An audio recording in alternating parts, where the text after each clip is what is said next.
erkaksan. Xotining kamqon bo'lsa, butun hamma ro'zg'orni ko'tarib yurgan bo'lsa, sen ham erkakmisan? Yurmaysanmi? O'sha og'aylaringdan bir so'm so'rasang berishmaydi. O'g'aylarim hammasi turib beradi menga. Yaxshi. Qani telefoningni ber. Qaysi og'ayning yaqin? Doniyor eng yaqini. Ha, Doniyor, ha? Men Asqarning otasiman. O'lim yosh tanlamas ekan. Sizga qo'ng'iroq qilayotganimning sababi hozir mablag' yo'q edi. Agar pulim bo'lsa jonni berardim, lekin bunchalik ko'p pul so'rashingiz ham noto'g'ri, chunki o'g'lingiz bilan juda unchalik yaqin emasmiz. O'g'lim sizni eng yaqin do'stim deb telefonida saqlab qo'ygan ekan. Endi bu uning ishi.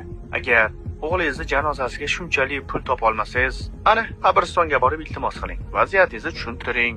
Balki xayr ehson qilib, tekinga janoza o'qib dafn qilib berishar. Mayli bo'lam. Maslahatingiz uchun rahmat. Mayli, sog' bo'ling.